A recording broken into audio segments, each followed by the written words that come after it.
साथियों, आप सभी को दक्ष इंस्टीट्यूट ऑफ साइंस में आप सभी को स्वागत है। तो सॉलिड स्टेट 12th का केमिस्ट्री का हम लोग लेक्चर नंबर 8 तक देख चुके थे। आज जो हम लोग बात करेंगे वह बेसिकली लेक्चर नंबर 9 होगा और इसमें हम लोग चर्चा करेंगे क्लोज पैक्ड स्ट्रक्चर और कोऑर्डिनेशन नंबर से संबंधित इसमें चर्चा होगा। पैकिंग इफिशिएंसी पर भी चर्चा होगी। तो आइए हम लोग देखते हैं कि किस प्रकार होता है। देखिए, हेडिंग है close packed structure. Close packed structure क्या होता है? तो क्लोज पैक्ड स्ट्रक्चर जो होते हैं वो 3 प्रकार के होते हैं। एक 1D में होता है, एक 2D होता है, एक क्या होता है 3D होता है। 1D में क्या होगा कि एक ही एक्सिस में होगा, उसको हम लोग क्या कहेंगे 1D। 2D होगा जिसमें x भी होगा और y भी होगा, x भी होगा और y एक्सिस भी होगा, तो क्या हो गया 2D हो गया। 3D में क्या होगा x भी होगा, y भी होगा और क्या होगा एक z एक्सिस भी होगा। उस प्रकार का सॉलिड स्टेट को हम लोग क्या कहेंगे 3D। तो हम लोग यह समझें कि क्लोज पैक्ड स्ट्रक्चर जो होता है सॉलिड स्टेट में वह 3 प्रकार के होते हैं, 1D और 2D और क्या जी 3D। 1D 2D और 3D में क्या डिफरेंस है सो हम लोग समझ चुके हैं। अब आगे हम लोग बात करते हैं, आगे इस पर बात कर रहे हैं। जैसे क्लोज देखिए यह 3D में है, लेयर बाय लेयर इसमें क्या है ये 2D में है, एक के लेयर इसमें चढ़ा हुआ है, इसमें कुछ नहीं था। वॉइड क्या होता है या इंटरस्ट्रियल साइट जो होता है क्या होता है सो देखिए, जैसे कि वॉइड्स जो होता है वह यह होता है कि वॉइड लिखा है द इम्पिटी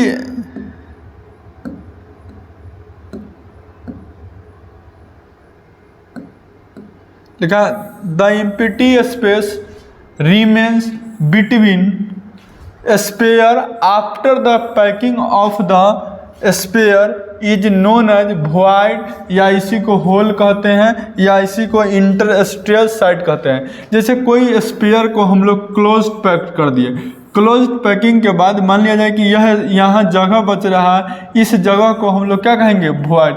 हम लोग एक के बाद समझिए कि जो क्लोज पैकिंग स्ट्रक्चर के बाद जो खाली स्थान बच जाएगा, इसी चीज़ को स्पेयर के बीच में जो बीच में खाली स्थान बच जाएगा उसी को हम लोग वॉइड्स कहते हैं। तो वॉइड्स भी कई प्रकार के वॉइड्स होते हैं, उसको अब हम लोग समझेंगे कि वॉइड्स कितने प्रकार के होते हैं। तो 3 प्रकार के वॉइड्स होते हैं। एक होता है ट्रीगोनल, पहला जो होता है वो इसका नाम है ट्रीगोनल वॉइड्स। ट्रीगोनल वॉइड्स हम उसको कहते हैं, वह 3 गो स्फीयर से ज्वाइन रहता है और उसके बीच में देखिए ध्यान दीजिए, यह जो खाली हुआ यह ट्रीगोनल वॉइड्स हुआ, ट्रीगोनल वॉइड्स हुआ जो बीच में स्पेस खाली हो। उसी बदला टेट्रागोनल में क्या हो जाएगा कि 3 गो स्पेयर के पास चौथा जो स्पेयर सेकेंड लेयर में जाएगा, बीच में जो खाली स्थान बच जाएगा उसी को टेट्रागोनल।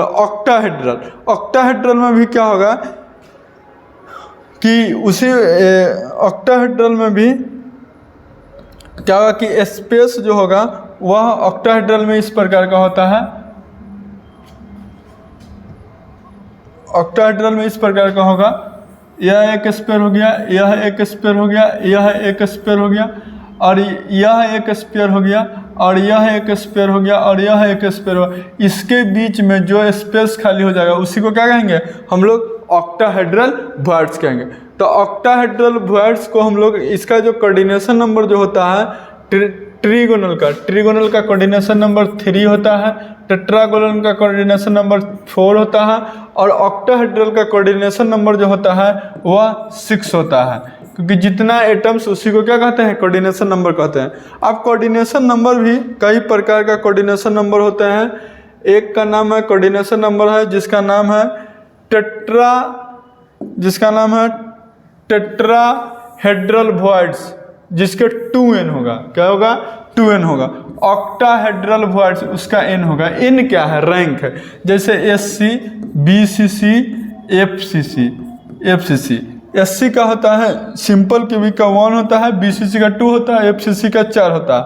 तो अगर कहा देगा कि टेट्राहेड्रल वॉइड FCC में कितना होगा उसका कोऑर्डिनेशन नंबर, तो 4 से मल्टीप्लिकेशन करा देंगे तो कितना हो जाएगा, 4 दूनी 8। ऑक्टाहेड्रल वॉइड BCC का कितना होगा, तो 2 होता है, तो यहाँ n है सिर्फ, तो क्या हो जाएगा 2। तो ऑक्टाहेड्रल जो होगा BCC में कितना हो जाएगा उसका कोऑर्डिनेशन नंबर 2। तो हम लोग यह समझे कि कोऑर्डिनेशन नंबर क्या होता है और उसका क्या होता है, पैकिंग क्लोज्ड पैकिंग क्या होता है, 1D 2D 3D हम लोग समझ पाए। अब हम लोग समझेंगे कि अगर कोई सॉलिड स्टेट में कोई, यह मान लिया जाए कि कोई क्यूब है, यह क्यूब में कोई एटम्स को हम लोग डालते हैं, कोई एटम्स को डालते हैं, तो क्या हुआ, तो पूरा स्पेस नहीं लेगा, कुछ ना कुछ तो खाली होगा। तो कितना पैक्ड होगा, जैसे मान लिया जाए कि एक मान लिया जाए कि एक क्या है, कंटेनर है, इस कंटेनर में मान लिया जाए कि कोई चीज़ सामान रखे, तो जब हम इस प्रकार के एटम्स को रखेंगे तो यहाँ स्पेस है, तो यह स्पेस जो खाली हो रहा है इसको हम लोग इम्प्टी स्पेस या इम्प्टी स्पेस कहते हैं। तो हम लोग इसमें देख रहे हैं कि पैक भी है, तो पैकिंग एफिशिएंसी कितना परसेंटेज होगा और कितना खाली होगा, आइए इसको चलते हैं हम लोग आगे देखते हैं। तो इसको देखिए, पैकिंग एफिशिएंसी क्या होता है सो समझने का प्रयास करेंगे। सिंपल क्यूबिक में पैकिंग एफिशिएंसी जो होता है वह 52% होता है, माने 100 में 52% जो होता है वो भरा हुआ होता है। तो खाली इम्पिटी कितना होगा, इम्पिटी या हम लोग कह सकते हैं अनऑक्युपाइड कितना होगा, 52 जब कर देगा तो 48% उसमें खाली रहता है। इसमें कितना हो जाएगा 68% भरा हुआ रहता है, तो इम्पिटी कितना हो गया 32%। उसी प्रकार FCC में 74% भरा रहता है, तो इम्पिटी स्पेस कितना हो जाएगा, या उसी को कहते हैं अनऑक्युपाइड। या क्वेश्चन आ जाएगा ऑक्युपाइड कितना है FCC में, तो ऑक्युपाइड 74, अनऑक्युपाइड कितना हो जाएगा, तो 26%। एक होता है SCP, तो उसमें भी 74% स्पेस भरा हुआ रहता है और 26% जो होता है वह अनऑक्युपाइड होता है। यह जो है बड़ी इंपॉर्टेंट है कि कितना परसेंट जो होता है ऑक्युपाइड होता है और कितना परसेंट अनऑक्युपाइड होता है, या उसी को कहते हैं हम लोग पैकिंग एफिशिएंसी, उसी को हम लोग फिर कहते हैं इम्पिटी कितना रहता है। तो ध्यान दीजिएगा, SC में जो हो गया वह 52% भरा, BCC में 68%, FCC में 74, SCP में 74। खाली कितना, तो SC में 48%, BCC में 32% और FCC में 26% और SCP में 26%। तो एक याद रखने का इसका तरीका भी है, जो याद आप लोग रख सकते हैं। एक मोबाइल नंबर याद रखिए 52687474, एकदम याद रखिए। SC, BCC, FCC और HCP ये पैकिंग का है, ये पैकिंग का मोबाइल नंबर है। तो क्या रखेगा 52% 68 74 74, 52 68 74 74। जब ये पैकिंग ये गया तो हमको अनपैकिंग भी निकल जाएगा कितना खाली है। तो यह लेक्चर में हम लोग यह देखें, नेक्स्ट लेक्चर में कोऑर्डिनेशन नंबर से संबंधित कितने क्वेश्चन होंगे उस क्वेश्चन को हम लोग ने समझने का प्रयास करेंगे। तो यह वीडियो अगर अच्छा लग रहा है तो लाइक और सब्सक्राइब जरूर कीजिए।